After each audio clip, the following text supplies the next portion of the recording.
ان کو اپنے فضل سے غنی کر دے گا، اور اللہ بہت وسعت والا ہے، سب کچھ جاننے والا ہے۔ اور جن کو بیاہ کا مقدور نہ ہو وہ پاک دامنی کو اختیار کیے رہیں یہاں تک کہ اللہ ان کو اپنے فضل سے غنی کر دے۔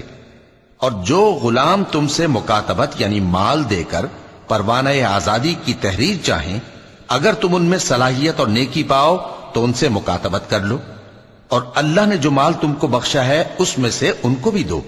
اور اپنی باندیوں کو اگر وہ پاک دامن رہنا چاہیں تو دنیاوی زندگی کے فوائد حاصل کرنے کے لیے بدکاری پر مجبور نہ کرنا، اور جو ان کو مجبور کرے گا تو ان بیچاریوں کے مجبور کیے جانے کے بعد اللہ بخشنے والا ہے، مہربان ہے۔ اور ہم نے تمہاری طرف روشن آیتیں نازل کی ہیں، اور جو لوگ تم سے پہلے گزر چکے ہیں ان کی خبریں اور پرہیزگاروں کے لیے نصیحت۔ اللہ آسمانوں اور زمین کا نور ہے۔